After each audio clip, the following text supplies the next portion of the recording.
Good evening, guys. Hopefully you can hear me. Let me know if the sound quality is coming through okay. Let me know if the sound quality is coming through okay. Hopefully you can hear me loud and clear on the airwaves. Okay, hopefully you can hear me loud and clear on the airwaves. I'm going to actually record this audio properly this time to make sure that I don't even have to disconnect it again. Good evening, everybody. Welcome to the show. Let me actually, there we go. How's everybody doing today? How is everybody doing today? What's the latest and greatest in the world, in your world today? Oops. This is actually a part two. You know, we're going to be talking about it's the aftermath of this election, but it's a part two because a lot of people missed part one. So we're doing part two. For those who did not make part one, we're doing part two of Is Donny T, Donald Trump, good or bad for Africa? This is part two.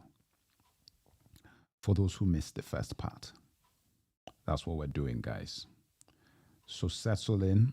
You know, I do this pretty quick, you know, in terms of I don't want the duration to just drag on and on and on. So we're going to keep it quite tight, you know. But let's, oh, there we go. There we go. We're going to let things flow naturally. Yeah, guys, you know, what a week. What a week it's been. What a week it's been. Good evening, everybody. Good evening, Instagram. Greetings to you, Ibitoye Bodmas. How are you doing? Instagram. Yes, we are. I mean, like you said, okay, good. My audio is good. Okay. Yeah, this is part two. We're going to talk about it. We're going to talk about it. Hi, Duzi Magwaza. Good evening. Good evening, Duzi. Welcome to the show. Welcome to the show, Doozy. We're going to talk about a bunch of things. You know, look, obviously people have had time now to really reflect. Let me get my lip situation going on here. People have had time to reflect on exactly what the hell went on. Guys are doing postmortems, pointing fingers willy-nilly. People are pointing fingers willy-nilly, guys. People are pointing fingers willy-nilly. But that's not what's going to happen over here. African Dive, how are you? That's not what's going to happen here. We're going to talk real talk. We're going to actually talk real talk. Last show, we talked about whether Donny T was going to be good or bad for Africa. We covered all those bases. Today, we're going to take the conversation a step further. We're going to take the conversation a step further. We're going to start pontificating on what we think is actually going to happen. That's what we're going to do in today's show. The last show was talking about whether or not we should be concerned as Africans as far as what was going to go down. Now we're going to pontificate over what we think is actually going to happen. It's going to be a good show today, guys. It's going to be a good show today. Let everybody know that we're in the house. Good evening to everybody joining. Good evening to everybody joining. In just an update for those who, you know, don't know, I mean, and I'll get into this a little bit later on in the show. You know, Back to Africa Handbook is on deck. Okay, don't worry about Back to Africa Handbook. It's on deck. I'm just cleaning it up. And when you see it, and you see the amount of information in the Back to Africa Handbook, you will understand why I've taken time to clean it up. Because it's chock-a-block with information. So please, everybody who's been messaging me, telling me that where's the book, where's the book, where's the book? The book is on its way. I am just doing my due diligence. I am just doing my due diligence with the book, okay? So please, you know, bear with me. It is going to be released, and everybody who is on the Back to Africa Handbook wait list, which you can get on, you go to the link in my bio. If you're on Instagram or you're on YouTube, you go to the link in my bio And after the show, I'll also link it in the description of the YouTube video. You go and you can click on that link and it gives you all the links. You'll see the Back to Africa tab there. You can get on the wait list over there to be one of the first people to get it half price. Okay, when the Back to Africa handbook is released. And this is a guide for everybody who wants to visit or move to Africa for the first time. It gives you a guide, references, reference book. So you can actually just sort of plan and strategize accordingly. And it gives you all the things that you need to think about. So that is on its way. Outside of that, guys, look, as I said in the last show, there shouldn't be anybody really surprised about what is going on. There shouldn't be anybody surprised, I mean, people who were concerned and saying that, this is an indictment. I mean, and I'm going to say a few things now that, might actually be seen as controversial. I don't believe that they're controversial, but they might be seen as controversial. People look at that campaign and a lot of folks are unwilling to criticize the very unfortunate direction the campaign took. This is on Kamala Harris's front. Now, when we even talk about Africa, there was a speech that a guy called J.D. Vance, you know who that is? That is the new vice president of America. J.D. Vance gave a speech in which he said that America is taking a new direction in foreign policy, one of respecting other nations and not moralizing on them and going over there to tell guys how they should live their lives and what they should do. Guys, it sounded kind of good to me. I'm not going to lie, and I'm going to put the video up on my channel. It sounded kind of good to me. Listen, this is not about me just trying to be, let me look into the camera. It's not me trying to be anti-X or anti-Y. You understand what I'm saying? I'm being objective. Put Africa first. So if you put Africa first and somebody says that our policy is changing from going to your country to tell you what you can and can't do to a policy of respect, I'm not saying they're going to do that. America tells lies. So I don't believe J.D. Vance for 2 seconds. But the fact you're saying that, I like what I'm hearing. I'm just being real. I'm just being real. Fla, you say of fear, do you mean that you can't listen to her speak? Is that what you mean? You said you could, but could listen to her speak. Do you mean you couldn't listen to her speak? Is that what you mean? Is that what you mean? Yeah, guys, for real. I mean, look, I listened to that guy's speech, and like I said, I'm going to post it. If you listen to his speech and you are pro-African and you're going to have an issue with that, you're crazy. Like, I'm just being honest with you. Like, if you're pro-African and a guy comes and says what that guy said, and you're going to look at that and say you have an issue with it, you're having a laugh. That's all I've got to say. You're having a laugh. Because that's exactly what I want to hear. That's exactly what I want to hear. I'm just being real, guys. I'm just being real. Yeah, no, listen, somebody's saying Vance is a liar. Wesner, we know he lies. I'm not talking about that. That's not the issue. I'm not talking about whether or not the person is going to do it or not. That's not what I'm saying. Like, all of them are liars. All these politicians lie. My point is that even if you're lying, you've not yet lied. I mean, you've not yet not done it, right? We know what Biden has not done and not said. We know that. This dude has been in office for 8 years as vice president and 4 years as president.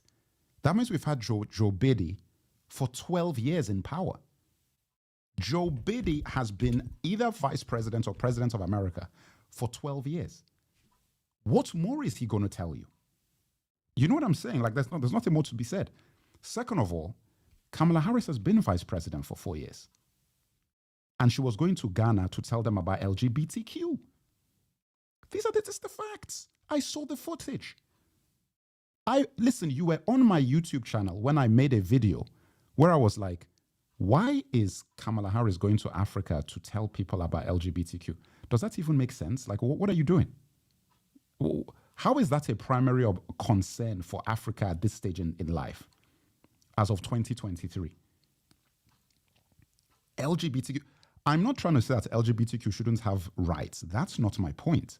I'm saying in the list of priorities for African nations, that is not high on the list of priorities when guys can't eat. Because last time I checked, whether you're LGBTQ or not, you still need food to be LGBTQ. You need food. You know what I'm saying? You need to be alive. So let's get our things in order here. Guys are literally losing their lives. So that was what I found so strange about it. Thank you so much, Black Raven, for the super chat. Thank you so much, Black Raven, for the super chat. I appreciate it. Thank you so much. Much appreciated to you. You know what I'm saying, guys? The stuff is a joke, man. Do you mind if we can have a conversation? Listen, listen, of course I'd like to have conversations with people, but I get like 200 messages a day. I'm not kidding. Guys, I get 200 messages a day. I cannot read all the messages. In fact, part of what I need to talk about is I probably need to start hiring a team of people to actually look through everything, because I'm not being disrespectful. I cannot get through the messages. All I have to do, I keep, every day I wake up and it's just 50 messages, 100 messages, sending me this video, this clip, look at this. Guys, I'm one guy. I can't do it. I can't. I can't. I'm actually very grateful that people are that excited about the platform and what I'm doing, that they want to send me this information, but I'm one guy. I can't get through it. So I'm probably going to have to look into getting some people to sift through material. You know, I know my Patreon group takes care of a lot of stuff. You know, they always give me tips and updates. So I'm actually grateful for my Patreon community for doing that. But yeah, guys, FIA, what's going on? Hi, Monique, how are you? Lady Diana, where have you been? Lady Diana? What has been going on? Where have you been? I actually was looking for you. I was asking about you. I've been looking for Lady Diana and My Golden Life. My Golden Life, if you watch this, I want to know where you are, because I've messaged you on Patreon and sent you messages. I haven't got a response to it, so I do not know where My Golden Life is. Lady Diana has now resurfaced all of a sudden. We see you here. I haven't seen you in a while. I haven't seen you on Patreon. Don't know what's happening. You know? Who else haven't I talked to in a while? There are a few people, but you both have been AWOL. I hope everything is good with you guys. Gabby Mordi says, Trump would be better. What do you say here? Trump would be better for Africa than Harris. Why do you say that? I mean, I know I gave my reasons.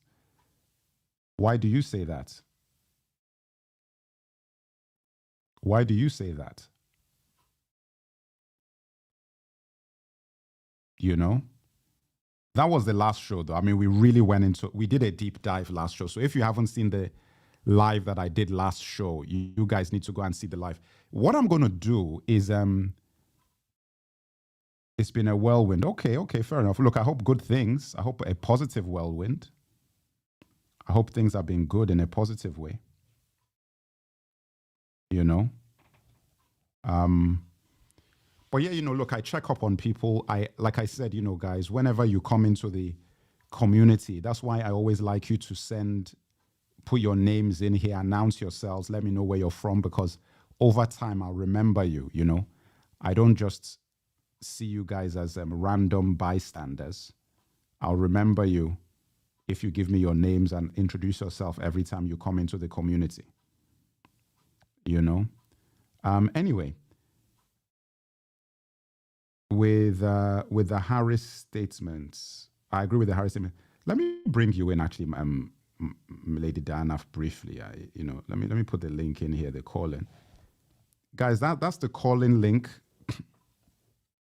For anybody who wants to join this conversation, I'll bring you in briefly. I won't, you know, I'll keep it moving though. So I'm going to just, you know, I give people a short amount of time, and then I'll keep it moving. But I do want to make this a conversational show. to talk about a lot of these things. Anyway, I looked at this, right, and I said,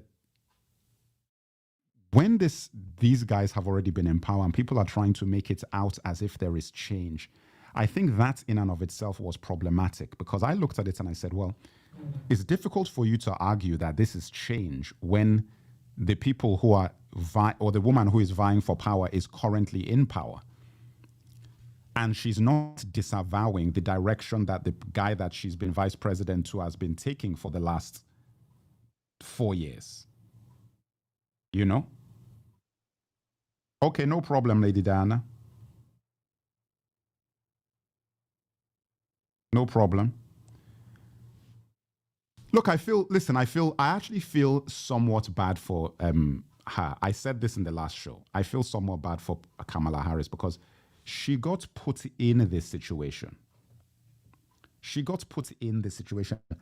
When you looked at it, I'm like, no, this lady is not up to this job. She's not the right person for this job. She doesn't look like she even really wants to be doing this, you know? And she doesn't sound like anything that's coming out of her mouth is her own idea, you know, or what she wants, which is the reason why as soon as you pressure her on anything, she just deviates back to the talking points. So she can't just react to what is being asked of her. She just keeps going back to, she grew up in a middle-class family. You know what I'm saying? So, I mean, listen, even if you want to support this person, it's became very, very challenging. And you see, that is where I'm coming from with the African standpoint. From my point of view, I want to know who I'm dealing with. My personal issue is that when I'm looking at Kamala Harris, I know that she's not who I'm dealing with. So when I'm talking to her and I'm seeing her making comments, I'm like, okay, I don't know who it is that's feeding you this information, but I'm uncomfortable with the fact I can't see who is feeding you this information, which is my issue with it, because it's just felt blatantly obvious that this is completely not you. Hence why I kept saying that Michelle Obama should have run for office, because if Michelle Obama ran, she would have won. I said that last show. People told me I was crazy. Some people agreed with me. Some people did not agree with me. I still think that she would have won. In fact, let me tell you this. I actually believe, and you can quote me on this, you can quote me, depending on how this 4 years goes, if Michelle Obama runs in 2029, isn't it 2028, but 2029 for 2029, if she runs in 2020, wouldn't it be 2028 elections? Yeah, 2028 elections for 2029 presidency. I believe she would win. I actually believe that she's got a good chance based on how things might go. And I believe that if the Democrats are smart, that is who they would groom to run for office next time. Call me crazy. But you know, Michelle Obama, Kalele. I'm telling you, you can quote me, and I've been right twice in a row now. I've been right twice in a row. I said Trump was going to win in 2016. I was right. I said if Kamala Harris wins or gets elected or nominated and wins 2020 as vice president, Trump is coming back in 2024. That's exactly what has happened. And I'm telling you that if the Democrats want to win next time, Michelle Obama is who they should run with, because that's somebody who can actually speak. I'm just being real. That's somebody who can actually talk. That's somebody who people can actually get behind as a candidate, for better or worse. And I argue she's better than Barack in 2008. As of 2008, I'm not talking about the Barack that we knew when he did all that mess for those 8 years. I'm talking about in 2008, when we didn't know what he was going to do. She's better than him. That's my humble opinion. See what Kyle King is saying. So Kyle King says, yes, Lady Diana, I know she doesn't want it. That's why she didn't run. She didn't want it. That if she wanted it, I believe she would have ran and won. It's because she didn't want it. That's why she's not run. It is obvious that Michelle Obama should run for office, for president. Like, it's just, even when she was first lady, I'm looking at her and I'm like, this woman is actually better than Barack Obama as a president. Like, she's better than him. So I don't know why she's not doing it, but she has her reasons, which probably are very valid. Anyway, Kahil King says, is there any justice that has been claimed for black people? America and France has not forgiven Haiti. Trump said that black people were eating middle class and working class white people's pets. Okay. Well, Kyle King, the first thing I'll say is that what does Haiti need to be forgiven for? What does Haiti need to be forgiven for? What did Haiti do that needs forgiveness? Ayush said, even if she's being fed what to say, the alternative is a criminal. Ayush, criminal, okay, and you know what I'm saying? Okay, let me ask you something, Ayush. Has anything Donny T done worse than what George Bush did? Is anything that Donny T has done worse than what Bill Clinton did as president? These are people who presided over the deaths of hundreds of thousands, if not millions of people around the world. I would rather take Donny T with those crimes he committed, where he was stealing money and telling lies and taking boxes of documents, than people who are waging phony wars all over the world and killing millions of people. So what are you talking about? Let's get this into perspective. A criminal, I'm like, what? Criminal is very subjective. George W. is a criminal, a war criminal. So is Bill Clinton. So what are we talking about? You know what I'm saying? 1804 Haitian War, Kyle King, I know that. My point is that they were fighting for liberation. It was a revolution. There is nothing to be sorry or forgiven for. Haiti, those Haitians who fought that war are heroes. There is nothing to be sorry for. Is America apologizing to the Germans for beating them in World War II? Are they seeking forgiveness for that? Hell, are they even seeking forgiveness for Vietnam, which was wrong? So what are you talking about? So the Africans or the black people in Haiti have to be asking America and France to forgive them for fighting for their freedom and winning? I don't even understand that kind of logic, man. Come on. Let's be realistic. Let's be realistic. Gabi Modi, what are you saying? All right, let's read this now. It's Gabi Modi saying, Harris, Obama, Hillary, all part of the same gang that overthrew Libya's Gaddafi. Libya was the most prosperous country in Africa, and then they didn't like it. Okay. Yeah, I agree with that. I mean, look, like I said, look, Obama did what Obama did, man. You know, I mean, there's you can't really get around that. You know, unfortunately, it was what it was. You can't get around it. It was bad, you know, and I like I said, I've said it, you know, a few times. I said, you know, look, what he did is probably the worst thing an American president has done to Africa in the last 20 to 30 years.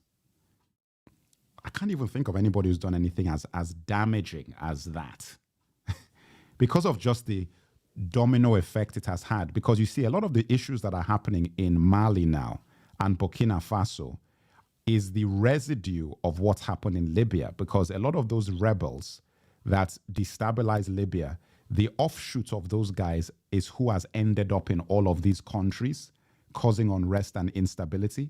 And a lot of people, you can call this a conspiracy theory, but it's actually a legitimate question that needs to be asked, is where these guys are getting their weapons from and whether they are being supported covertly by the CIA and Western intelligence. Because Western intelligence has a history of doing that, you know, they have a history of arming insurgents, you know, in all different flashpoints around the world, and inadvertently creating terrorists that they will have to fight in the future. Because we all know the story that Osama bin Laden was a friend of the West before he became an enemy. Gaddafi was a friend of the West before he became an enemy. Osama bin Laden was basically created by America and the CIA in the 80s with the Mujahideen and all of these sort of guys. That was what they created these people, you know, to fight against the Soviets. So, you know, I mean, everything is from a particular point of view. Everything is from a particular point of view. You know, that's the reality of the matter. Well, you know what? Look, Abimodi is saying that they won't. Trump will not support NATO invading. I agree with that, but not for those reasons. I don't think Trump would support those kinds of moves into Africa because of his America First policy. So for him, it would just be a weird move to be spending money and resources going to fight wars in Africa and destabilize governments there. Not because he cares about Africa, but more because he doesn't really respect Africa. He doesn't think that Africa is a big thing to be focused on. He's more focused on make America great again, to massage his ego in America. Donny T going to Africa to go and do some mess over in Africa doesn't help his ego. You see what I'm saying? That doesn't help Donny T's ego because people can't see anything. He needs to do things in Africa so guys can be seeing him and he can be flossing. That's Donny T for you. That's Donny T. He's got to do it in America. See what Bekara says. Bekara Maktitawi. Okay, I think I got that. I agree. He isn't war-oriented and the best of the limited choices, but he appears to signal the green light of America's scapegoating narcissistic racism that is rising. Okay, let me explain something to everybody who's listening in. I want you guys to pay close attention to what I'm going to say. Trump is not creating racism in America or the world. All Trump does is he allows what exists to show its face. Now, I don't know about you, but I prefer to know that there is a disease afoot so it can be directly attacked, as opposed to a disease festering with people pretending that like it's not there, because that is what kills you. Okay? It's not rocket science, people. It's not rocket science. That's what kills you. So you got a bunch of people saying that, you know, Donny T is going to do X, Y, and Z. I'm like, listen, Donny T is not making people racist. People were already racist. So all the new racism things that are going to be coming up, yeah, okay, they haven't been emboldened, but you're emboldening people that already felt that way. The question you should be asking is why are they racist in the first place? That's the real question. Why are they racist in the first place?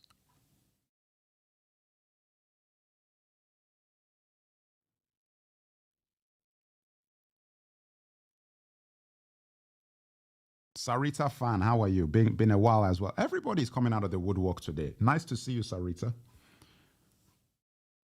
Sarita Fan is one of my day-for-day ones from the beginning of the MEX platform. Sarita is one of my day ones from the beginning of the platform. Good to see you here.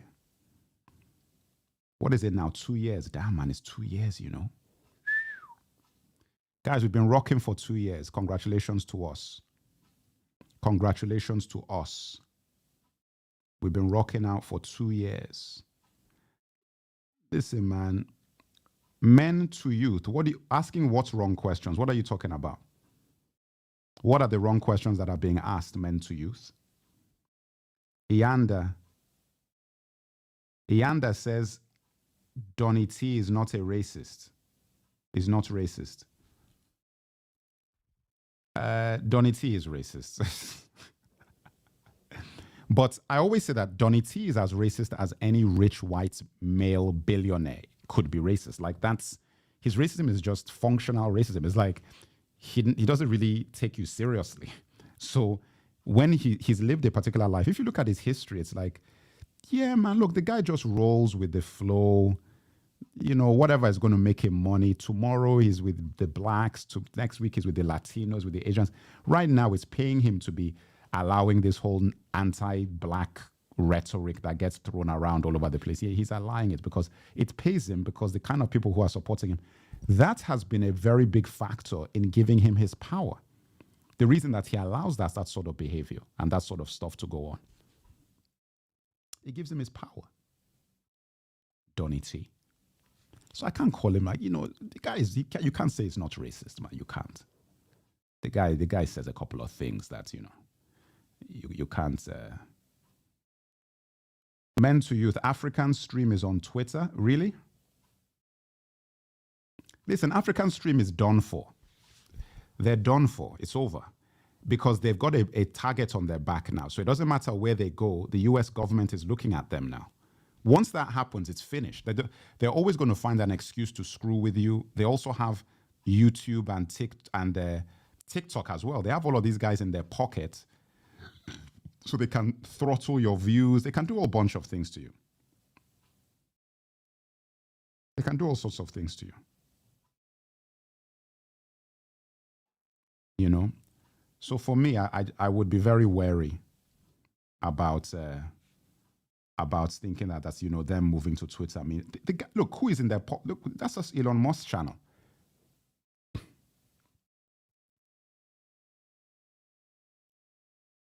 Full Circle, how are you? Welcome to the show.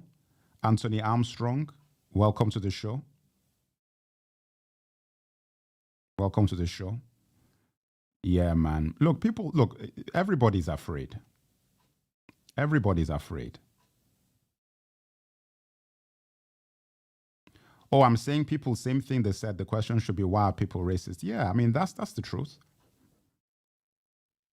Look, the reason why people are racist is simple. They are racist because of, it's so ironic. And what I'm going to tell you is going to make you laugh, but it's the truth. Racism is perpetuated by the people who are accusing the other side of racism. The left wing, the liberals, control the media, right? They're the ones who have all these networks, newspapers, movies, TV shows, radio, books, all of these things. They're the ones who control all of that stuff. The educational programs. You're the teachers, the celebrities, all of these things, the everything you watch, see, and hear. The networks were on, the social media platforms, the videos. Now, you guys have not done anything to uplift the actual image and awareness of society so that it is impossible to be racist. You don't. All you do is pander to the same tropes and stereotypes that have existed for centuries and massage it in different ways to make it look as if you're not being racist. That's all you do. And then when you produce generation after generation of bigots, you then point your finger at them and tell them that, oh, you know, you guys are this. How did they become that way? Look at what you put on the screen for them to watch every day. You think that's just putting on some shows and things and just throwing some black faces into it is going to change anything when the actual content of the projects is not opening the minds of the African? Let me explain something to you guys. Why do you think so many people come to my platform? The reason why people come here is because when I say some of this stuff, it is like an awakening to folks. Because guys have been, which is why they stole the word woke. It's like an awakening because you just realize that, hang on a second, I actually don't know anything. I actually don't know anything, which is what happened to me. So I looked at myself and I said, I've gone to all of these schools and I've had all this education and I've come out of it and I actually know nothing about who I actually am and where I come from and my culture and heritage. And if I believe what they've taught me, we're a bunch of bums, which I keep saying. We're a bunch of bums. Africans did nothing according to these guys. Nothing. Let alone blacks in America. You're just leeches, if you listen to what guys are saying. Or your role is that every time that you're seen, you're in some kind of oppressive state. Your entire history revolves around whips and chains and running and jumping fast, or jumping and running fast, or cracking jokes and dancing and singing. That's the reality that we're talking about here. Now, of course, you then have situations where you get put in all of these things, which is what people complain about when they talk about the whole woke thing. And like, you're getting put in all of these projects where they just put a black person in their blackface. But my point is, putting a blackface into a project isn't actually changing the paradigm. Just seeing a black person isn't enough. And that is the reason why the whole campaign of voting for a black woman was so flawed, because black society is advancing rapidly. Black Americans are not numbskulls anymore as a group. They're not. So a lot of black guys were like, I'm not even going to go and vote. A lot of them, it wasn't so much that they voted for Trump. if you look at the actual numbers, the thing is that the voting turnout was low. A lot of black men, especially, didn't even bother going out to vote. They were like, I'm not, because I'm definitely not going to vote for Donny T, but I'm not voting for the Democrats because they haven't given me any tangibles. That's it. So they just sat at home. Now, you've got to now start looking at that and saying to yourselves that a demographic that is now moving in that direction, their eyes are being opened, guys. All this talk doesn't mean anything. Black America doesn't mean nothing. It's the truth. It's the truth. It doesn't mean anything anymore. This is real talk, guys. Dadson says, once you know who they are, you know once you know who you are, you know who they are. This is true. Lady Diana, I believe you. Lady Diana says Joe Biddy is racist. Well, yeah, I mean, you know, the guy has said a lot of crazy things. If you're going back to Joe Biddy's history and start listening to some of the guy's stuff that he was saying back in the day and what he was doing, you're like, damn, man. Joe Biddy. That is the reason why I know that he's had some kind of health issue. That man, when you listen to him talking, something has happened to him, because if there's one thing that Joe Biden had, it was very strong dialogue. He talked strong and clear. He was very clear and very strong when he spoke. So something has obviously gone wrong.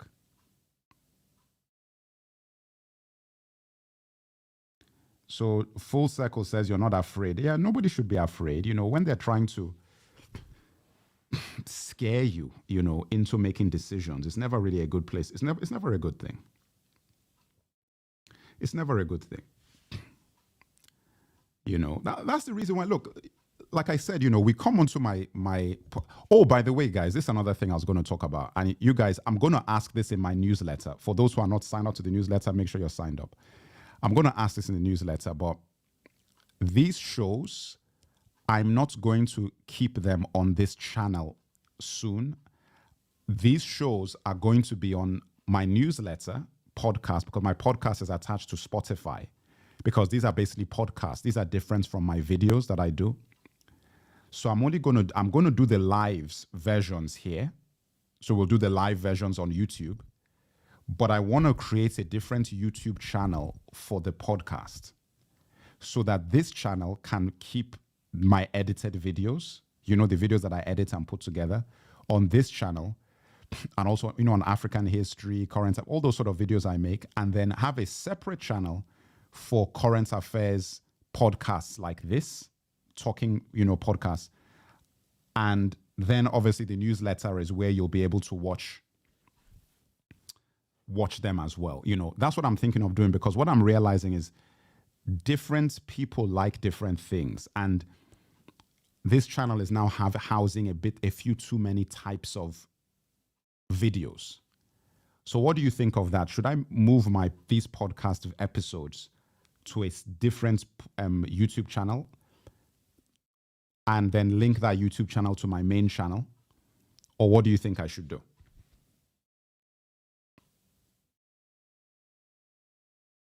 Damn, Lady Diana says Kamala Harris is racist through caste system. Damn. You know, I don't know about that. Look, I don't know about that. You know, I mean, maybe she's benefited from that, but I wouldn't go that far. You know. Thank you, Bekara. We appreciate your thoughts, provocative responses. For too long, our self-abandonment has been perpetual blindness. I agree. She is, in fact, an East Indian. Her mother is, so is she. Look, it's over now. So we don't even need to talk about Kamala Harris's heritage anymore. It's over. Like, she's lost, you know. I feel it's so unfortunate, because she lost twice. Like, she didn't even win a primary, you know, when she was running for president. And now, you know, the beating was pretty severe. It was pretty severe. When you look at those numbers and you look at that map, the amount of states that got flipped red is crazy. Donny T was flipping like he was in Waffle House on the grill. This guy was flipping it on the grill. Donny T. If you asked Donny T on the night of that election, Donny T, where are you? He said, I'm flipping it. I'm on the grill flipping states. Not steaks, flipping states. That's what Donny T was doing on the night of the election in the kitchen. It's crazy. It's crazy. You look at that map, it was insane. Absolutely insane. So when you see that, it just shows that, my God, man, I mean, something has happened, because that is not normal. You don't have a situation in an election where so many states that typically vote in one direction just all switch. Nah, man. Nah. By electing Trump, you lot just embolden this MAGA lunatic. Check out Nick Fuentes. David Udo, I don't understand that statement.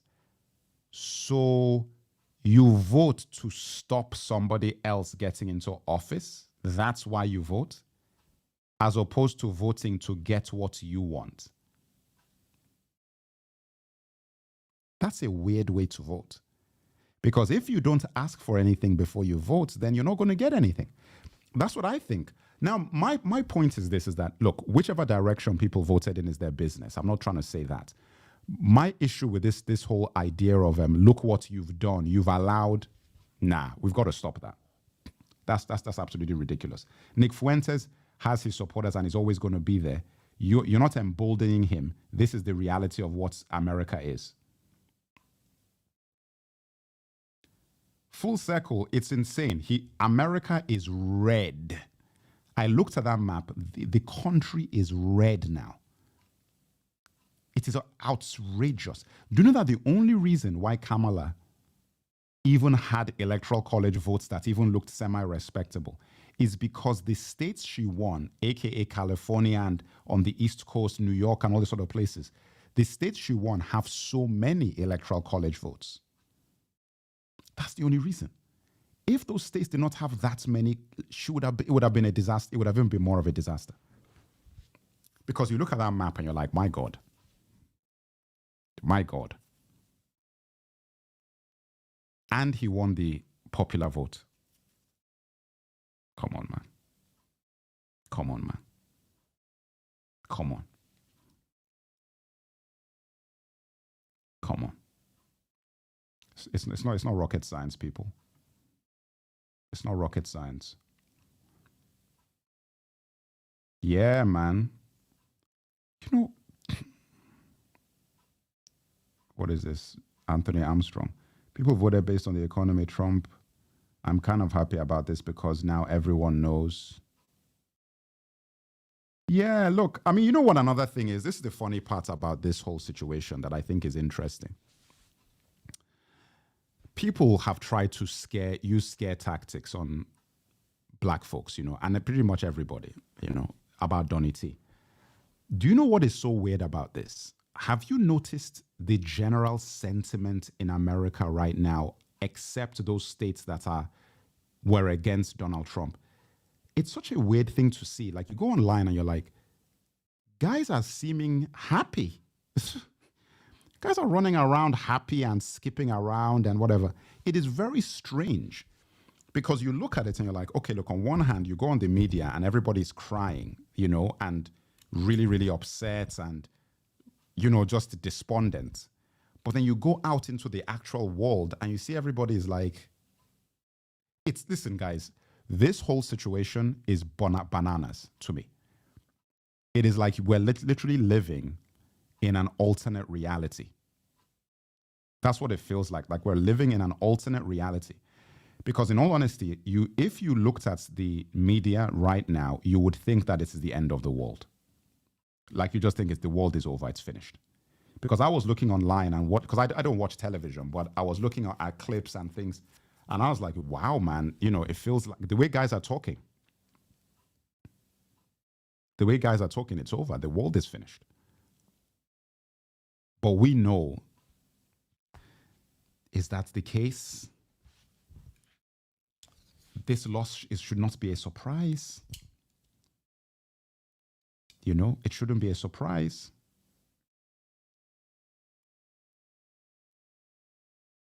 It really shouldn't. What's going on, everybody? Tunde Adeyeye.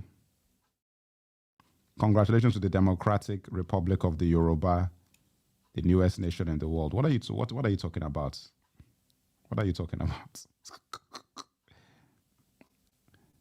They would do that. Yo, Mec, you heard about certain white women rocking a blue bracelet to disassociate themselves from the red states? No, but what I did hear about was a movement of celibacy or something. Somebody mentioned that to me, and I don't know if this is true.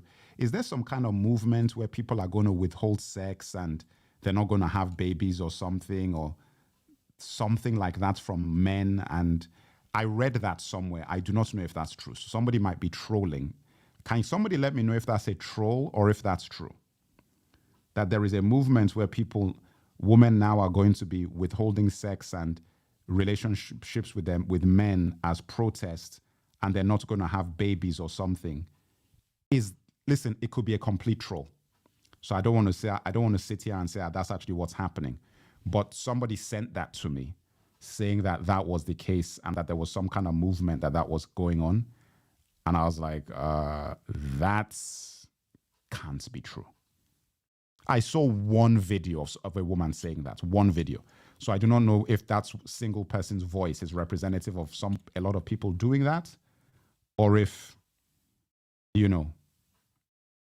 is actually just, somebody trolling. I want to know if it was somebody trolling. Okay, so somebody says it's true. Provide Trigger says that was in Korea. Yes, no. What I read was that it was inspired by Korea. So they said that Korea did that. And what I read is that it was inspired by what Korea did. That's what I read. So you guys can tell me if what I'm reading is accurate or not. They said it was inspired by.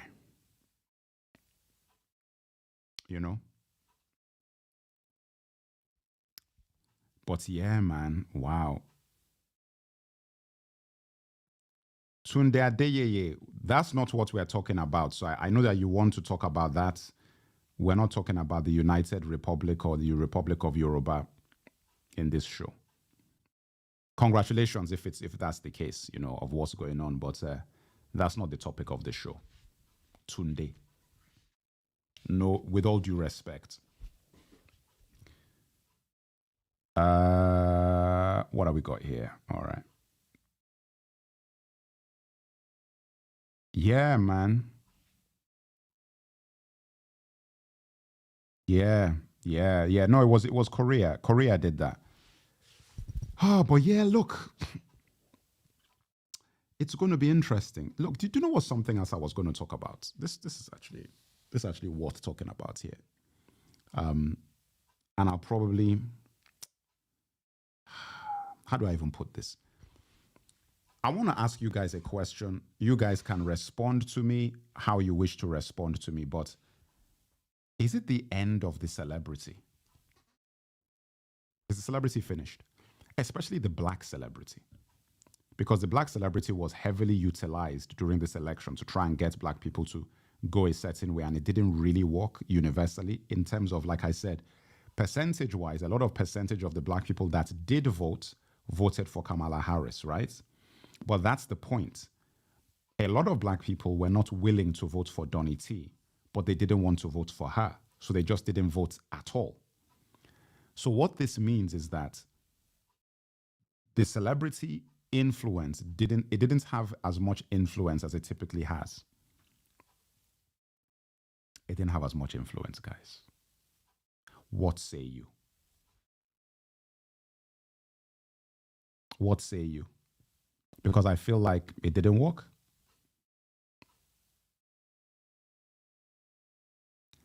Prince World Traveler says, hey, Mec, in the US, the Dems went too far with LGBT and abortions, migration issues, improper use of the military, and letting the wars get out of hand.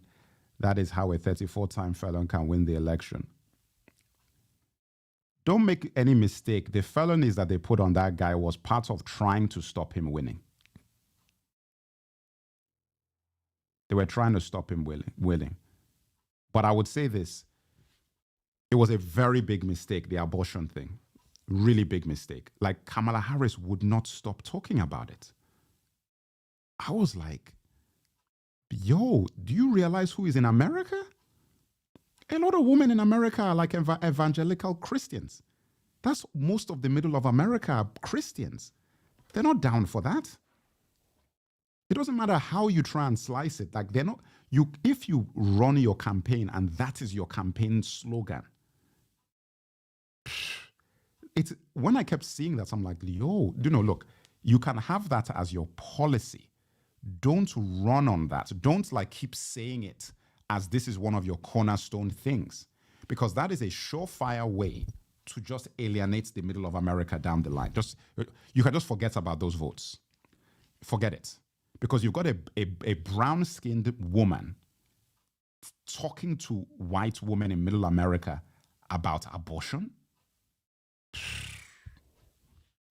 Come on, man. This is just not rocket science. I saw that, and I'm not a political analyst, and I could see that a mile away. I would have been like, listen, lady, don't mention it in interviews. Don't mention it in interviews.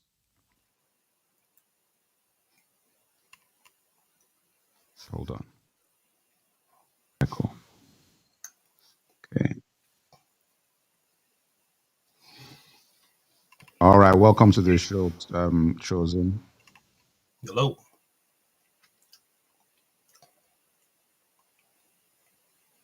You're muted. I can't hear you.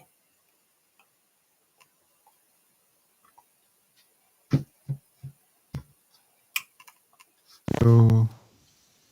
Can you hear me? Inputs.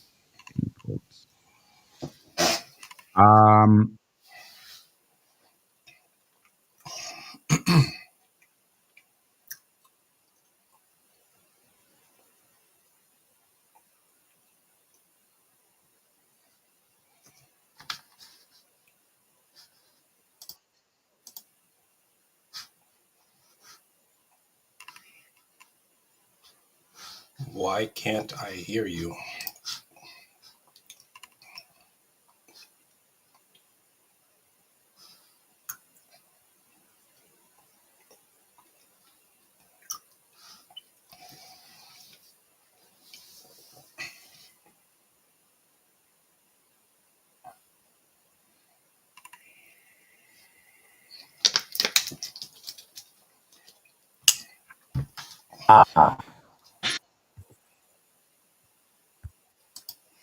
Hello?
Now, can you hear me now?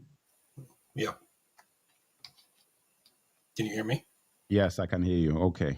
Damn. There's no picture Why now. that happened though? Okay, got it. You know why they took my sound? Say again? Do you know why my sound was taken? No. Well, you heard what we've been talking about. Well, okay. I mean, I'm sure you heard what we've been discussing. So, listen, if I was in charge of YouTube, I'd take the sound. I'd take the sound because they said that, wait a minute, Chosen One is coming on the. Yeah, that's cut them off immediately. Immediately. That's the reason why. Because as soon as you got on, that's when my sound got taken.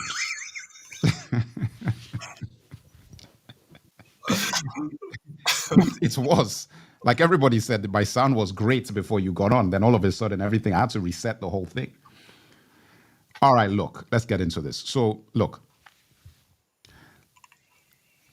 you know, and I know, and this is part 2 of this show. But already an hour in, we should be, we should have cut off, but because you were late, so you know, and I know that, and we talked about this offline. That Donny T, I said that Donny T was going to win again. I said that, right? Yes. And I said it was going to be a landslide. I remember that because I've actually got the footage. Did. Now, a lot of people are acting like they're surprised about it, okay?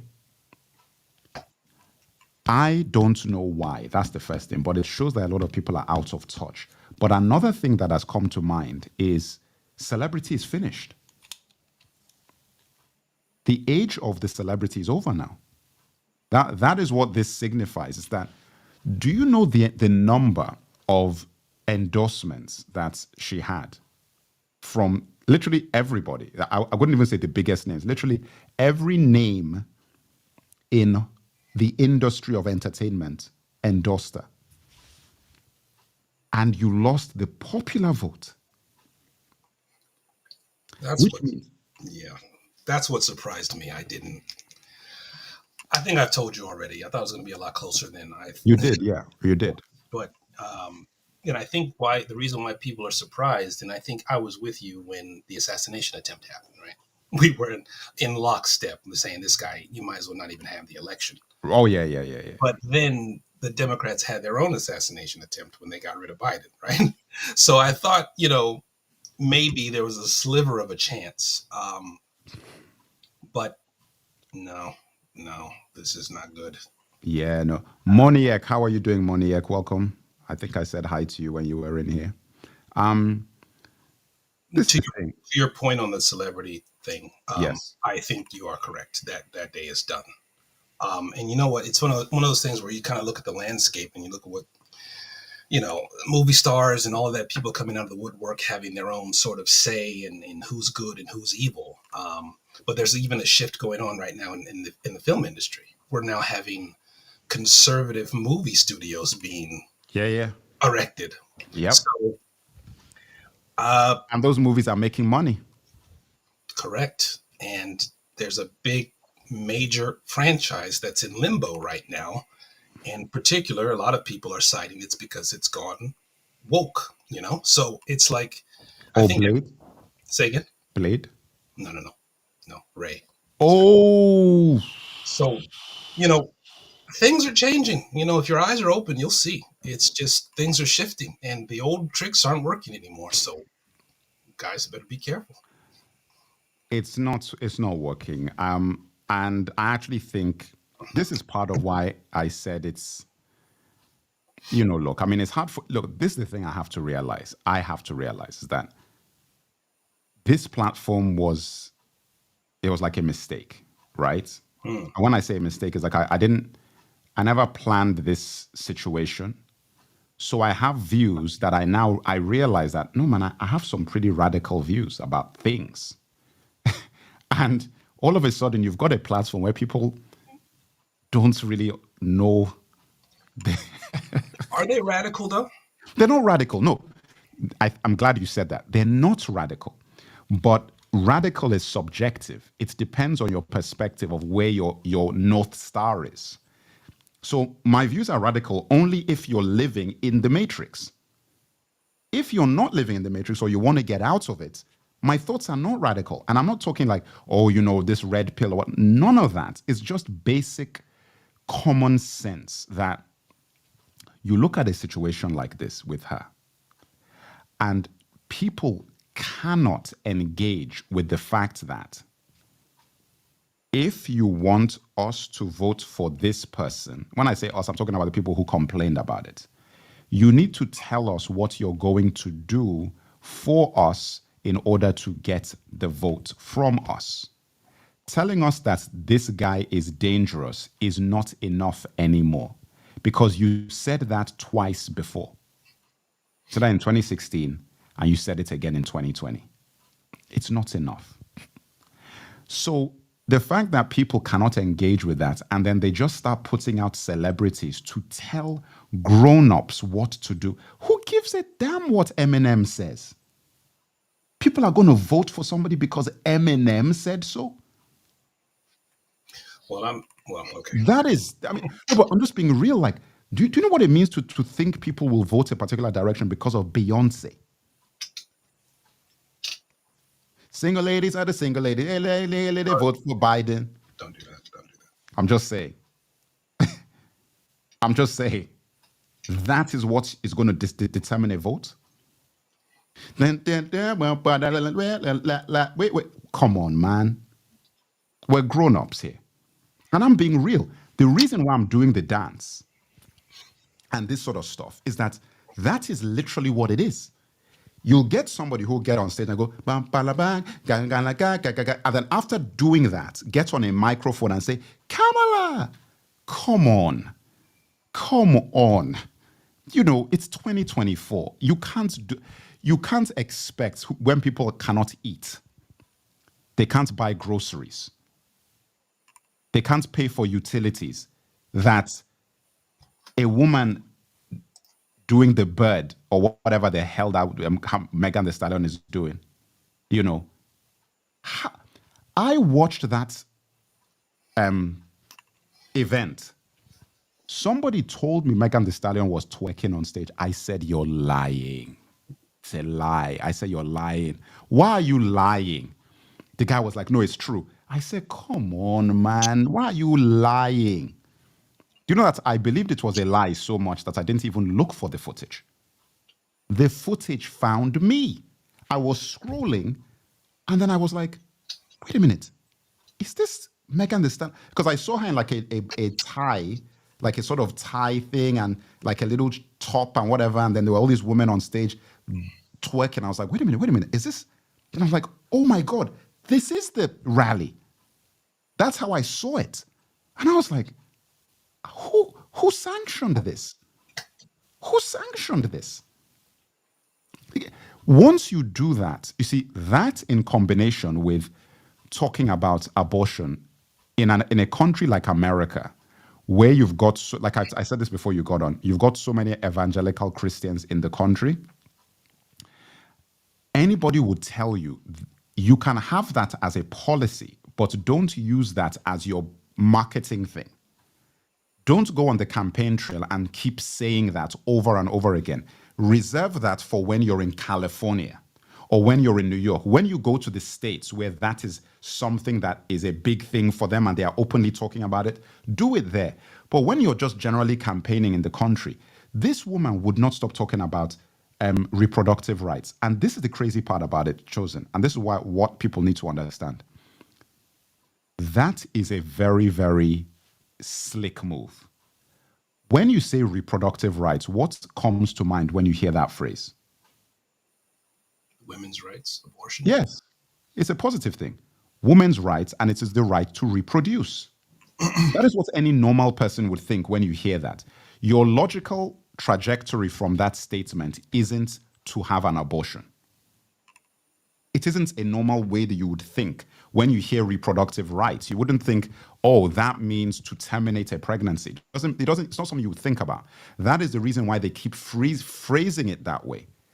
Now, because people have become savvy to politics, every time you say that, it pisses people off. Because it's like, you're trying to play games with us. Okay, question for you then. Because there are times when a politician says something, and then I say to myself, "Why would you say that?" Okay. See, it's one of those things where it's like I like to think of myself as Let me average. just say this before anybody jumps on my face. I'm not against abortion rights or reproductive rights or anything. I'm not saying that I'm against anybody's rights, because I know people will now jump on that and say, "Oh, what a..." That's not my point. My point is that you're a politician who's trying to get votes, and you don't go on a campaign trail and start saying things that you know categorically are against the beliefs of a major percentage of the electorate to them over and over again. Sorry, carry on. Yeah, so it's one of those things where maybe you can help me phrase what I'm thinking here. But when you hear someone running for office say something that you in your mind, you then say to yourself, "Why would you say that? No one's buying it." It's one of those things where it's like these individuals are surrounded by people who are intelligent, Yes. and if you like to think that the the American taxpayer, the voter, is of average intelligence and everyone is on that baseline, they wouldn't say half of the things that they're saying. Unfortunately, go ahead. Go on, go on, go on. No, I'm listening. No, I'm I listening. guess my question is, and I'm just throwing that out there, um, what do you feel is the median baseline level of intelligence when it comes to the American voter? Very low. Okay. Very low. Because you see, we are looking at it based on the people we know. That's the problem. So we have no concept of the basic level of intelligence that the majority of people have, because we just don't interact with those people. Most people are very malleable mentally, Okay. and also do not want to have to think, because society has bred them to not want to have to think. So when you have a situation like that, that's how you end up where we are now. Okay. That's what I really feel. It's like they know that they've got a community that they can just move around. Listen, even with all that was said and done, 88% of black women voted for Kamala Harris. And 73% of the black men that actually showed up to the election voted for her, You in said spite of Kamala. everything. So, sorry, Kamala, go on. Kamala who? M off. I know, exactly. Oh, okay. Exactly. I mean, that's another thing. Listen, I didn't know her name was Kamala Emoff. I did not know that till recently. And when I found that out, I was like, so I why don't, don't you? I don't even know why I said that. Go ahead. Go ahead. I'm sorry. Yeah, no, because you know that Hillary Clinton is Hillary Clinton. Like all of these other women who've run for office. When you're in America, this is my point about it. You're in America. Jesus. This is the United States of America, that is a predominantly Christian family values country. So if you're in a country like that and you're running for an election, do you really think you're going to do all of these like all of these forward-thinking liberal moves? Like, you're a married woman. This and listen, Chosen, this is just me being objective. You're a married woman who is not using her husband's name. Now, this is not me trying to say that all women have to do that. It's your choice. You don't have to. But if you're a politician, you're a politician. You're trying to win. You're trying to get votes. People are looking at it, and your husband is like, "Wait a minute. I didn't listen. I thought his name was Harris." I'm not kidding. I'm being dead serious. I actually thought her husband's name was. I thought she was Kamala Harris because of his name, and her original name was some Indian name or something. That's what I thought. I just came in my head. I've never seen this guy. I seen him. I didn't see him like on any. I'm sure he was on some of them, but I didn't see him on like the campaign trail, and they probably kept him hidden for that reason. Yeah, I mean, look, I've seen him a few times, but you're right, he hasn't been around. Usually when the spouse is like with Biden, everybody's spouse is just everywhere with them. You see them a lot. Yes. He wasn't there with her a lot, and it is for that reason. Look, you're trying to get black people to vote for you. It would have actually caused a lot of complications in people's brains. And that is the reason why some people brought that up, and they said, it's going to be a shock to some black Americans if she wins. when they see them on stage, because they don't, a lot of Black Americans probably don't even realize like who our husband is. Because do you know what's so wild? I'm somebody who is relatively intelligent to a relative degree. I'm a basic intelligence guy. Even me, with all my awareness of politics and everything, I didn't know what he looked like. I didn't even know his name was Emhoff till 2 weeks ago. No, 4 weeks ago. That's when I discovered, when I was like, oh, wait a minute, her name is Emhoff? Really? I had no idea. I thought his name was Harris. And then I saw him and I'm like, oh, this is it. So when you have a thing like that, it is very disturbing for me, because I would have preferred, it's part of why people don't view you as authentic, because you're doing things like that. And on top of that, sorry? One of the 50 reasons. But go exactly. ahead. Yeah. And one of the things is that when you add that on top of the other stuff that's going on, it then becomes impossible for people to believe anything that you're saying. Yep. Because they're like, look, if on a very basic level, people are saying that, wait a minute, you said you were Indian, then you're Black American, you're this and that, that's fine. Me as well, I was like, listen, when I look, this is my point with Kamala. I look at her, she looks like a Black woman to me. If I just saw her, that's what I would think. Yes. That's the reality for me. I can't speak for anybody else. If I see her and nobody told me anything about her background, I would just say she's Black. That's what I would think. When I start hearing all of these things, and I did know about the Indian thing, I did know about that because she was known as the first Indian something. I remember that when that happened. For Senate or something like that back in the day. So obviously when the whole Black thing came in with this election, I was like, okay, look, this is par for the course. This is what is going to happen. The problem, my point to you is, it is the quantity of things. When you add that with all the other stuff, where people are like questioning so many things, it then makes it difficult for folks to overlook one of the things, because they're like, well, we've got a guy over here who is a criminal. We know that. He's been to court. We've got his mugshot. Like there's so much about Donny T that's just in the public that people just have the opportunity to just make a decision that, okay, look, are you rocking with this guy or not? He is what he is. One of the funniest things that Donny T has ever done is something that nobody else even thinks is that funny. It is literally the funniest thing I've ever seen in my life from a political candidate. On the stage of a debate, somebody was saying something that he didn't like. One of the people, the moderators, or somebody, Donny T was like, that is the funniest thing. It is the most disrespectful, low-level, low-class move that I was like, you know what? I have to be honest. If I was white, I'd probably vote for this guy. That's what I want. Like, if I was white, if I was a white man, I'd vote for this guy, because I've never seen anything like that before. This guy, listen, he didn't just do the move. He made that sound. He was like, yeah. I was like, what? Guys, listen, don't take my word for it. You can find it on YouTube. You can find this footage on YouTube. I laughed so much. There were tears coming out of my eyes. I started crying with laughter because it was shocking to me. I was like, Donny T, these are grown-ups. You can't do that. But that is the reason why because people view him as like this kind of maverick renegade who's going behind enemy lines and he doesn't give a damn what anybody thinks.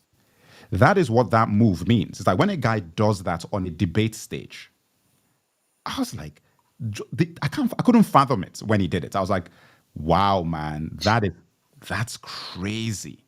I was like, that's wild. You know, I mean, so objectively, like I said, it's just disrespect.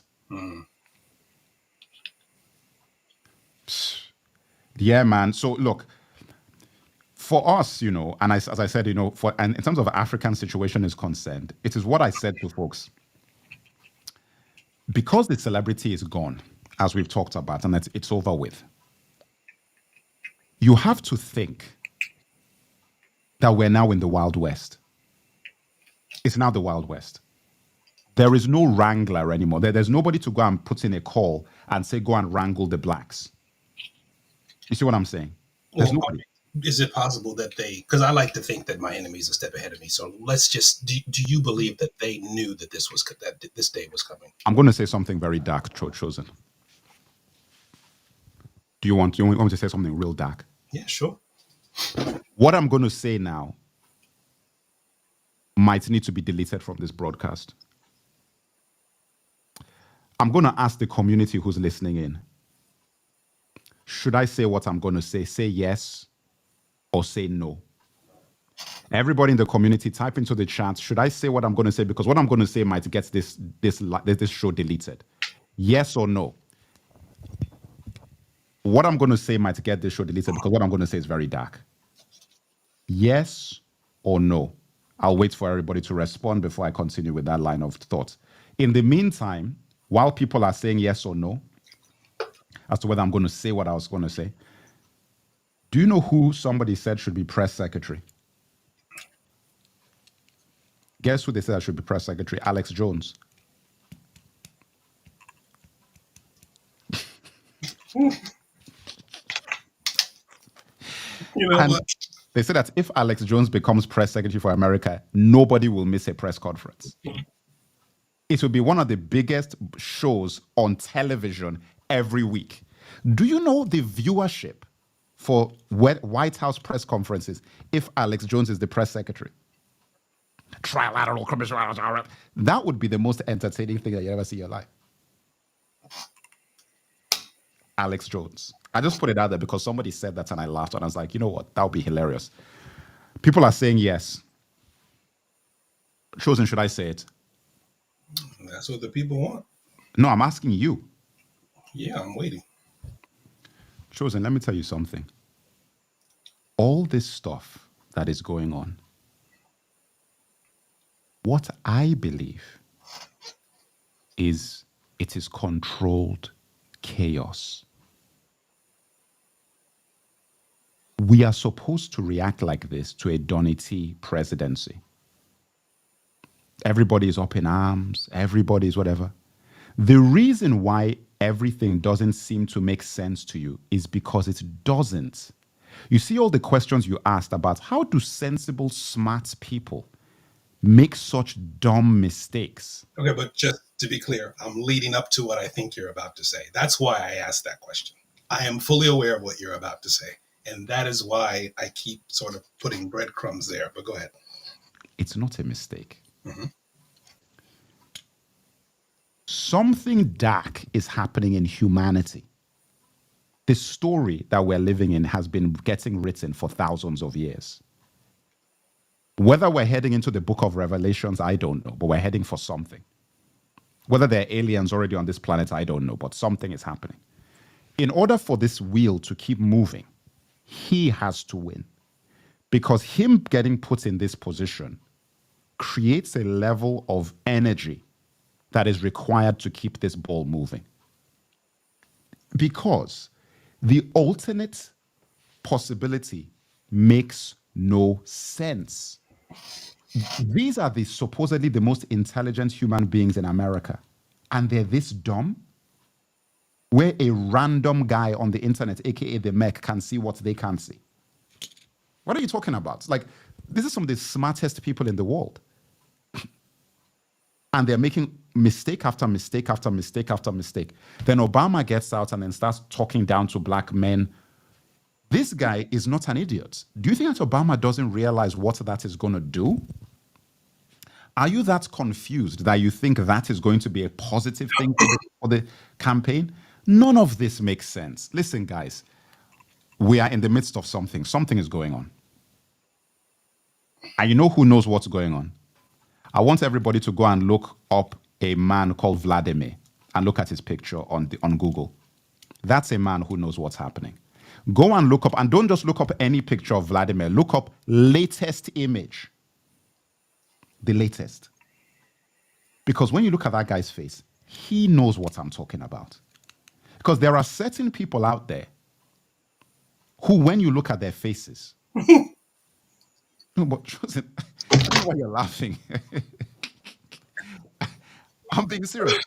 There are some guys, when you look at their faces, you're like, oh man, this guy, no. Captain Traore's picture, that's why I keep using his photograph. When you look at Captain Traore, he knows what's going on. That guy knows because something outside of the reality we're seeing is happening. Because all of this makes no sense. What these people just did in this election is ridiculous. It makes no sense. You gave it to Donny T. You just gave it to him. Because you realize that you can't engage with us. So for example, black people, Africans, you can't engage with them and say, let's talk and respect you and give you what you want. You can't. Because that goes against the protocol. So you're now in this sort of rock and a hard place situation, which is why it makes me feel like you just gave it to Donny T. You just gave it to him because one thing can never happen. Black people cannot be free. We cannot allow that. So whatever needs to happen in politics, whatever needs to happen in, because the alternative to win that election for the Democrats, what did they have to do? Actually start talking to black folks and be like, yeah, guys, what do you really want? Let's have a conversation. And they can't do that. So that you now create this whole mess where now we're looking at, oh, this and that. When you look at the demographic breakdowns of these things, white women voted 52% for Donny T. 52%. What more do you want to talk? What, Barack, could you go and make your little ridiculous speeches to white women?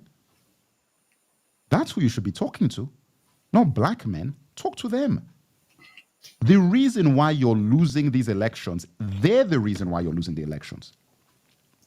Let alone, you think that he will ever go to white men and say, white men, do what, whatever? Is he going to do that? No, he's not. And what's so crazy is that nobody on the Republican side talks to white men and women that way. I've never seen a speech from a white politician addressing white men or white women. I've never seen a speech like that. But for these folks, all they ever do is talk about black men and black women like we're children. Let me put something else on the table. I'm going to give everybody a warning, and I'm going to do a video about this one day. Nigerians are very tricky. Well, we knew that. Nigerians are very tricky. So I'm warning you, Black America, everybody out there, whenever a black person comes out and says some funny talk, check their passport. Check the last name. If the last name is Adegboye or something like that, then you know what's up.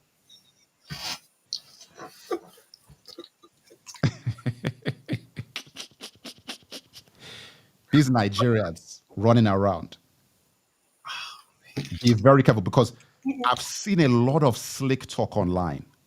And when I check that last name, the slick talk is coming out of the slippery lips, pores of Nigerians. I do not know what is wrong with Nigerians. So where do we go now? Because if we acknowledge that the same old tricks aren't going to work, yeah. Do we just cross that political line, or what? What do we do? Because well, look, that's a good question, man. Because it's like you're being played for fools on both sides, right? So it's like, what do you do? That's a good question, man. There's no one's like in my. It's one of those things where I think over time, and this is something that I agree with. I don't know if you watched Dr. Umar Johnson's videos. Of course I do. But, and back to your comment about when you say that you're extreme, I think, and you say it's subjective. The reason why I like listening to Dr. Umar is because he strips away all the bullshit. Listen, of course. All of it. Like every layer, he takes it all off. So you're going to view that guy as extreme. You're going to try and make him and his message out to be comedic. Oh, listen to this guy, this clown talking. And we're going to put funny music on his videos, etc. So when he says, for instance, just plucking one thing out, you cannot talk about wanting to better the black community if you are not married to a black woman. 100% correct. Listen, chosen. All the bullshit is gone. Chosen. So, well, okay, I'm just saying, Imhoff. But, I just, at this point, I just don't see. Chosen, Because chosen. You know, listen. I'm driving in my area Chosen. and I'm seeing Latino store, Latino store, Latino store, Latino store, Latino store. And I'm like, yo, are we being phased out like Dr. Umar said? Are we? Yes, but it's phased out in terms of power as well. That is the reason for the, Yes, yeah, correct. that's the reason for the immigrant influx. I think there is a realization that we've got to dilute the power of black people in America. We have to. And that is why, listen, okay, see, you know, I crack jokes. Let me be serious now for this statement. When I said don't trust Nigerians, let me just give you a little bit of insight into what I'm saying, because that was just me being funny, but let me be real. I'm Nigerian, but you know, I've told you that I became a man in America. So when I got to America, I was a teenager, late teens, and I spent 20 solid years, 2 decades in the United States, 10 years in New York, 10 years in Los Angeles. I was in Harlem, man. You know, in the late 90s, I was in Harlem. That's where the first place I touched down was in the Bronx, which was a rude awakening. Listen, man, when I got there, I said, I need to leave. I remember I called home and I said, listen, I need to get out of here. I can't do it. And I called my uncle, and my uncle had to fly in from Atlanta to get me out of the Bronx. This is a true story. My uncle had to fly in. He got me out of the Bronx. Listen, guys, no disrespect to the Bronx, okay? Anybody, if you're from the Bronx, I'm not disrespecting you. But you have to imagine, for somebody like who's young and has never been to New York before properly, to go from to the Bronx straight is a lot. You know what I'm saying? Like, let's be real. It was a lot. Like, I wasn't ready for that. Like, I really wasn't. Later on in life, I went back there and it was okay. But when I first got to New York, like, that was literally the first place I was. And I was like, what the hell is this? It was crazy to me because it was just too much. But then I went to Atlanta, you know, and Atlanta was great. Like, that was actually where I was. Like, I started in Atlanta. Then I went back to New York. But when I went back to New York, I didn't go to the Bronx. I went to Harlem. So that's where I was. I was in Harlem for like most of the 10 years, like 10 years I was there. No disrespect to the Bronx, okay? Everybody, if you hear this, I'm laughing, but it's just the truth. It was a lot for me. I'm not saying anything negative about the Bronx. All right. So the thing is, right, because I sort of grew there, I got absorbed into like Black America, like really absorbed into it. And because I had a background in Nigeria, like I grew up in Nigeria as an African, it wasn't like I was born in America and so on. And then I also have Europe as well. I have experience in the UK and all this sort of stuff. So the funny thing about it was, I then started seeing the way a lot of my comrades behaved, who had my own same trajectory, who came from Nigeria to America, and how quickly these guys were just, and we're just straight up cooning, man. Like, you know, I have to be real. Like, guys were just trying to be, like, I was like, guys, do you remember where you come from? Yeah. I'm just being honest. So I'm looking at guys and I'm like, the levels of trying to shed that the African stuff and become the best version of an American who then starts hating on Black Americans was bananas to me. Yep. The kind of stuff I was hearing. Do you know how many arguments I had with people I knew, Africans, on behalf of Black Americans? All I ever did was just argue with them because I was telling them, because you see, I was having a different experience. This is all real talk, guys. I'm just talking real. I'm living with Black Americans, right? And in those environments that I was in, I'm the only African in those environments, right? That I was in. So I really got to understand the psychology. And then I would go home. And when I say home, Atlanta was home, you know, during that period. So I would leave New York and I'll go back to Atlanta, right? And I'll be in Atlanta with my family, Nigerians, and other Nigerian community, the African community, because it's very big in Atlanta, for those who don't know. A lot of Africans are there. And I'd be hearing some kind of weird talk. And I'll just be like, guys, what are you saying? You know, like, no. I'll be saying a lot of things. Because for those who don't know, most Africans are immigrants who come from Africa are Republicans. Most. Like all the ones I know. And I was, in those days, I was the only non-Republican guy in my whole community. Everybody straight up Republicans, like just not even a doubt, like just full on. And the reason why I'm saying this is that to circle back, you have to understand the role that these sorts of communities play in screwing everything up. It's like it's an actual role to be played in screwing everything up. Because I started understanding that, no, we are here to replace you guys. That's the point. That's why all these immigrants are coming in. I'm an honest person. You see, the thing is, I'm not supposed to say what I'm saying because I'm Nigerian. I'm not supposed to say this. But because of my experience living with Black Americans and then also being an African and having a Pan-African mentality of the truth and how important I believe Black America is to this entire concept of unifying Black people in the world and advancing us, and even for bettering the lot of Africa itself. I believe that Black America has a lot to offer. I have to be honest about the fact that we are being used as infiltrators in America to your cause and to slow down the ability of you guys to actually know who you are. Yep. My job and everything I do on my platform is to give Black Americans and the diaspora information, and myself as well, and even Africans, information on like, this is who we actually are. These are the things we never got taught. This is the way we need to think, so on and so forth. And the more I do it, the more I realize that, there is another entire faction of African who is against that and actively working to screw Black America up. To basically be like, no, we're the good Black folks. And hey, we are the ones who should have X. And in fact, if we have X, we are going to vote against the interests of this group. I'm being dead honest. Because you see all of these guys coming in, you can see it in the Latino voters.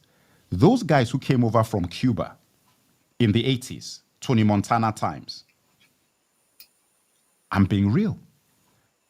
Their grandchildren and children now all vote Donny T. They're all Donny T voters.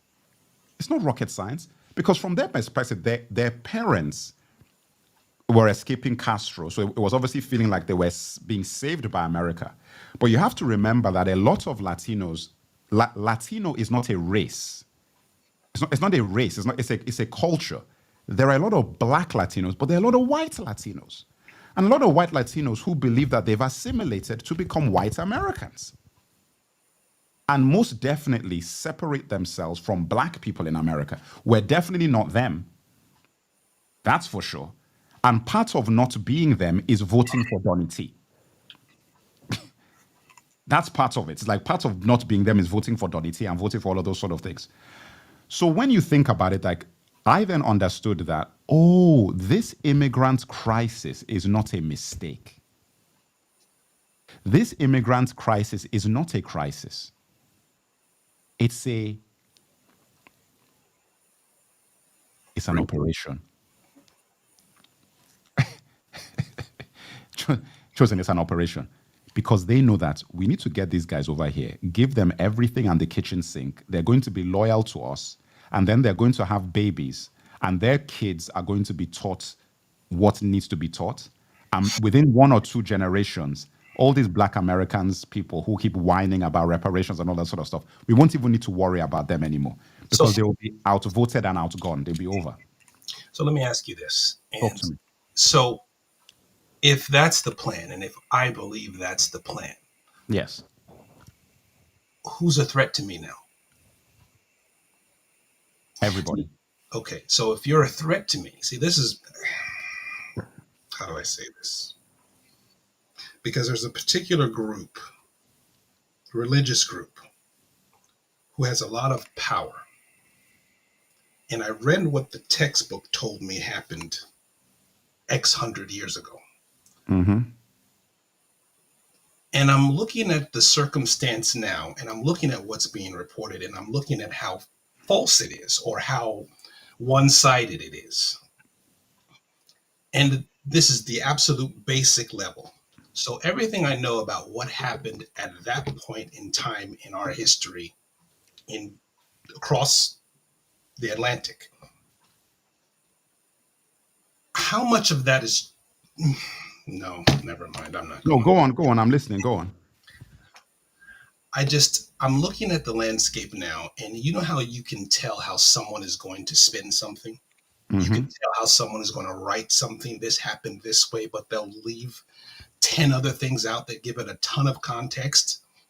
I'm wondering what context, I'll say it. This is as far as I'll go. I'm wondering what context I'm missing from events that has happened years ago in which everyone is in unison in assigning the aggressor and the victim. Explain a little bit more. I don't know if I can do that, man. No. I need to know more. Okay, Israel and Gaza. Who is the villain in that? Who? And if it's gray now, it was always gray. Well, Maybe we should. Okay, never mind. I just. You see how I'm dancing around it, right? Because I can't. It's like there's no. At least for me, anyway. Maybe my vocabulary is not. yeah, no. Listen, I mean, look. It's tough, man, because it's like I see what I see. You know what guys are desperate for now? Hearts and minds.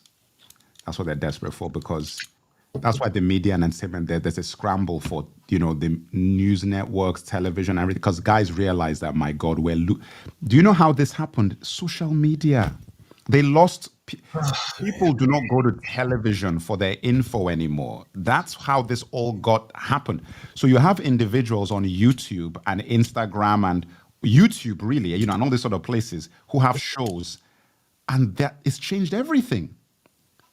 That's what Joe Rogan and all these sort of guys, So now it's like the way things used to be, where the news and television networks would just bend reality. They would literally bend. This is what the reality is. They can't do it like that anymore. They can't do it like that anymore. Let me tell you something, right? As a possibility, all the stuff we talk. Me and you are just shooting the breeze here. It's like 70, maybe 100 people who are watching on Instagram and X and YouTube. I'll post it. Maybe a few thousand people will watch the live. Chosen. Let's say this platform now had like a million people, right? That wouldn't exist. That's where I'm going. No, you're jumping ahead too quick. Okay, go ahead. You have a million people. I then press live, go live. 50,000, 100,000 people are on the live, 20,000. And you're having this conversation. It's not the conversation, it's who you're talking to. We're having this conversation, and then there's 20 to 30,000 Africans listening to you. Do you know what? I'll hear ding, ding on my door. I open it, CIA.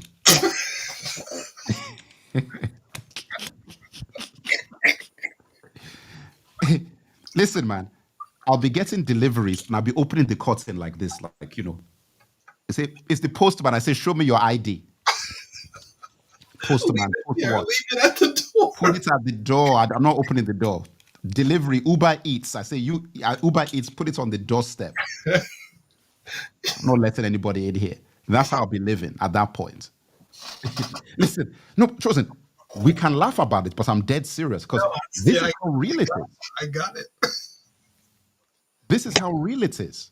Oh, man. Because I'm like, part of the reason that we have the issue that we have, there is no African Joe Rogan.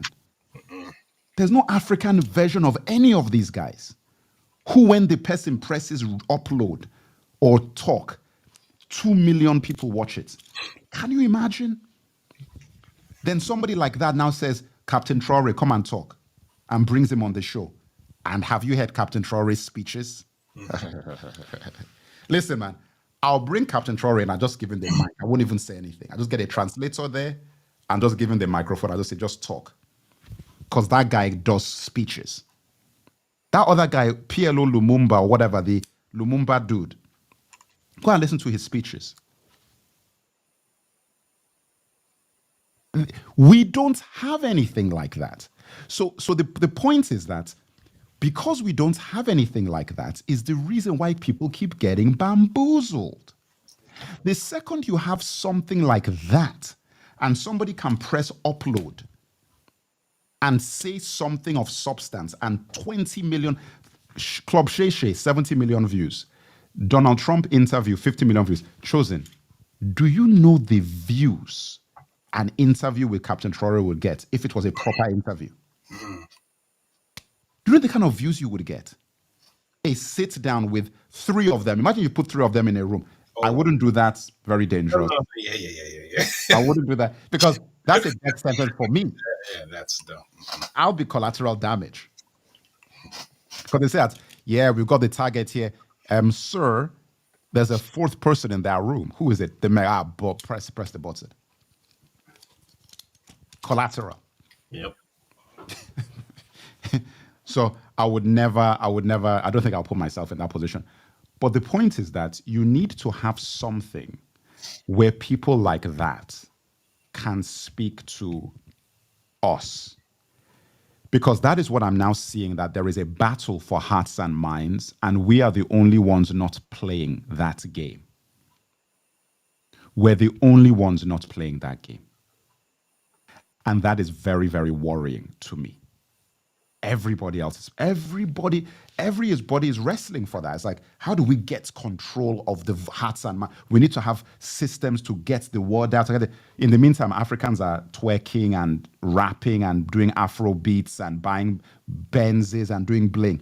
That is what we're doing. And they see that, and that is why it's perpetuated. Look, anybody that, and I don't want to disrespect her, I'm just being honest. Anybody who goes to Megan Thee Stallion and uses her as the mouthpiece for a whole community, you don't respect the community. You don't. You just don't. Like, when you go to, there is nobody that, when it comes to the white community, who do they talk to go and endorse for white folks? They go to like Brad Pitt and bloody George Clooney and. But there's another side to it. It's not just they don't respect it. We don't respect ourselves. We don't. No, we don't. And they see that. So then why should they respect? Like you brought up Club Shay Shay. I'm sure you've seen her interview. Whose interview? With Kamala Imhoff. Was she on Club Shay Shay? Yeah. God, I missed that. When? Wait a minute. Yeah. Oh, I missed that, man. It's just one of those things where now it's like the bullshit meter is just, it's very sensitive for me, and it's to my own detriment. I see it's one of those things where you feel the system knows you are aware, so it's trying to take you out mentally. Yeah, man. Yeah, your mind starts going. We can talk about that. That's a separate conversation. Then it goes for your mind. Correct. You start losing it. Correct. You remember when? Have you seen Predator 2?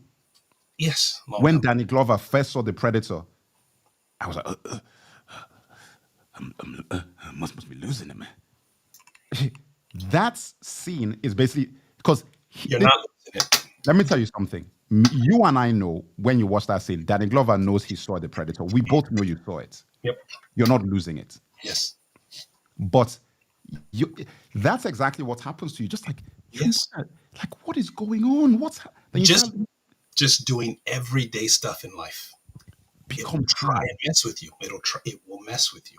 But look, I just, again, the bullshit meter. It's like, The first 5 minutes of that interview she had with Shannon Sharpe,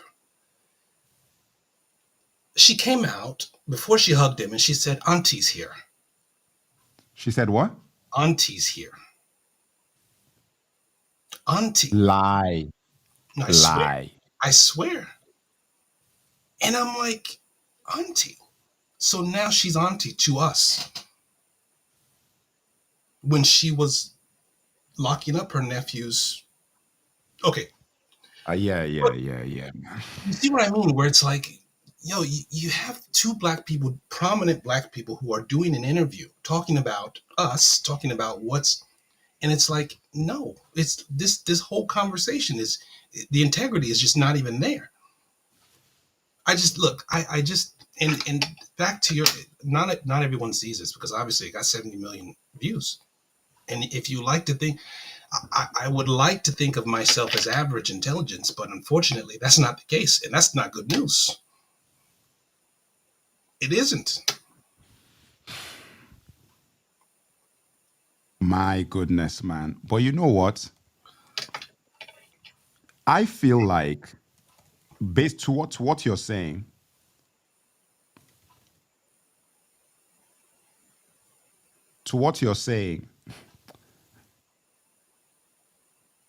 something is going on, man. Honestly, like I'm being serious. Something is going on. There is no way. There is no way that this is happening No, of course not. on its own. Like, it just, because it's so farcical that something must be happening. And to your point, what you said about, and again, we'll talk about this separately. That thing you said about things just start messing with you, the more you become aware. Chosen man, something crazy is going on. I actually think that Chosen, it's sci-fi. Mm-hmm. I believe it's science. This is sci-fi on a level that is incomprehensible. There's some sci-fi going on a level that is incomprehensible. That is what is so worrying about this. Yes. And I know we touched on this already, but I have to drive it. Do you ever, like, sometimes you know the answer, but you ask yourself, how do you guys not see this? Of course. How do you not see this? Of course. Of course. I don't know. No, but which is why I'm saying they do see it. You think they, like, the collective sees the moves they make and sees through the things that they say? There is something that I believe now that I thought was ridiculous before, but I think is actually more believable now, the more ludicrous these events are. And it's this idea of making some kind of pact. I don't know how listen, I can articulate it again separately off this live. But the way that people suddenly seem to become dumb to everything, like they start out really alert as they ascend the mountain. Mm-hmm. And once they get let in the door, they just lose all ability to reason. Yep. It just makes you think that something happened. All of them. They just lose all. It's like they just have lost all ability to. It's like they just become part of something else. Yep. That's it. So realistically, there are some, which is why I said that.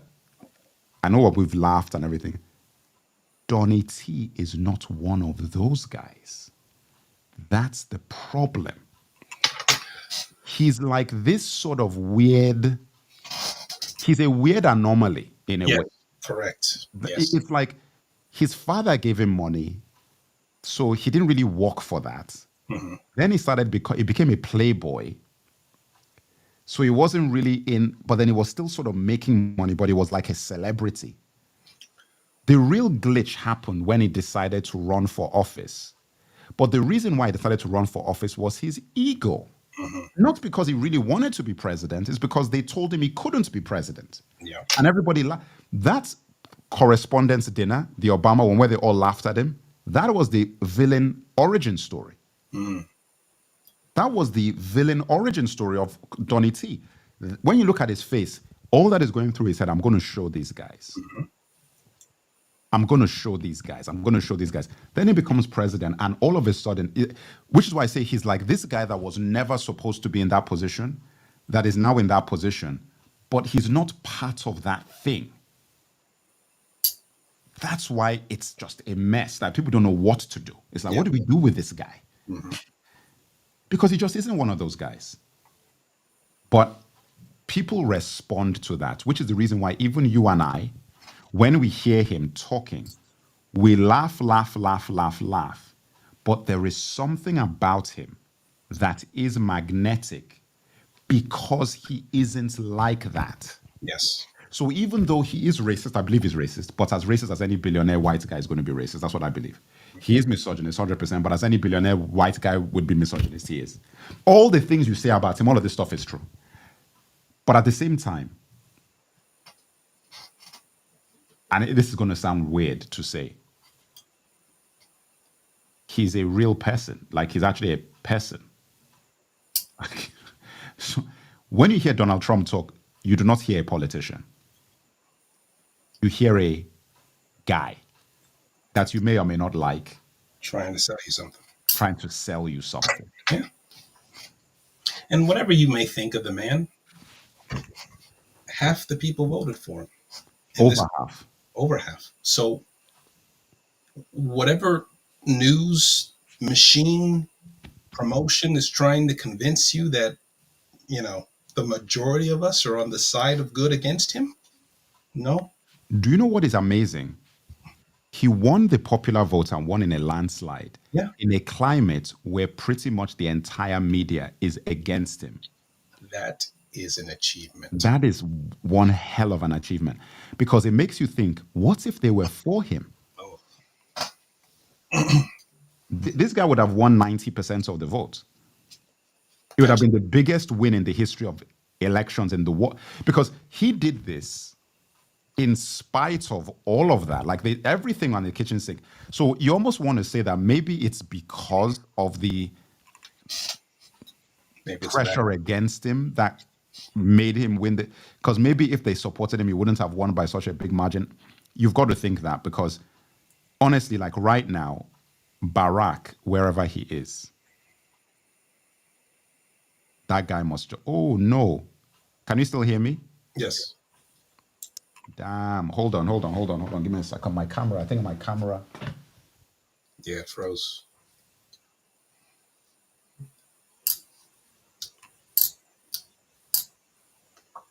I know why. It's overheated. Hold on. Let me switch to my other cam. Hold on.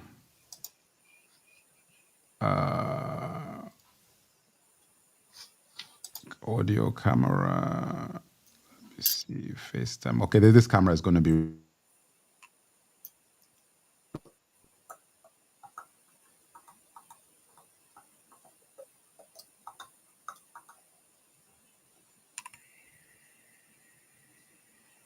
Sound.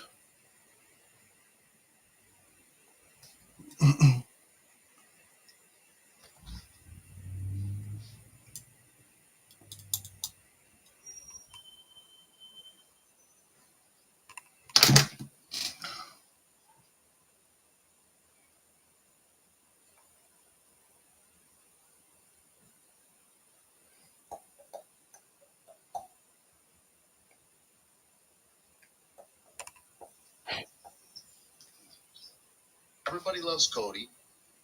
He might not have.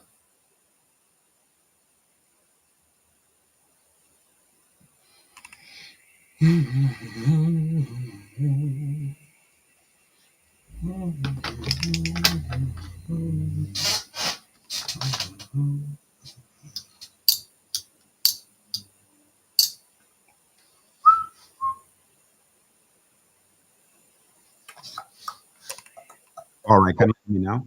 Yes. All right. Yeah, man. Look, at the end of the day, it's going to be interesting.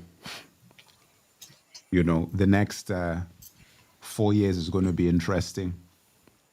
I think that everything that got done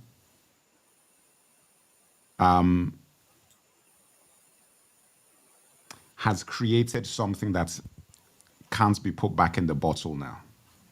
I think that's the reality. So this is Donald Trump is just part of that. Like whoever else is going to come next, Lord knows. You know, I don't know who the next person is going to be, but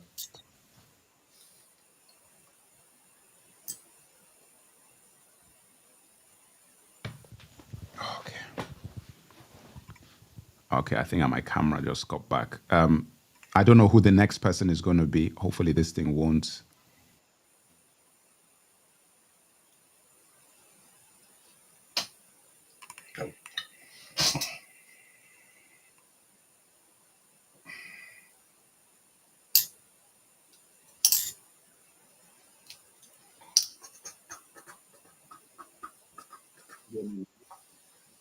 Barely. Barely, okay. A little more. No.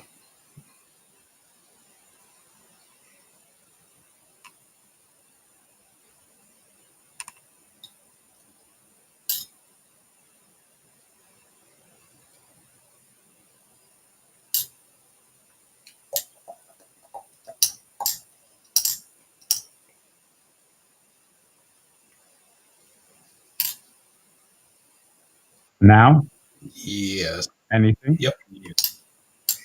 You can now, okay. So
now, can you hear me? Yes. All right. Look, man. I gotta head out in like 10 Yeah. minutes. Look. Yeah, I know we've actually even just come to the end of the cycle. 2 hours down. Look, it is what it is. I feel like, you know, we've covered all the bases. We've talked about everything possible, you know. Well, Well, not everything, but we've covered. Oh my goodness, it's going to end. Oh, the live broadcast is ending. Sorry, guys, it's cutting me off. oh, Damn. oh, you have a time limit. Yeah, I mean, I think so. Yeah, it just cut me off. All right. Well, look, let me end this show now. If it's still recording, it says it's recording, but it said the live broadcast was ending in 7 seconds. So I guess it's got a 2-hour limit. Fair enough, guys. That's all we got. Till the next time. And the broadcast.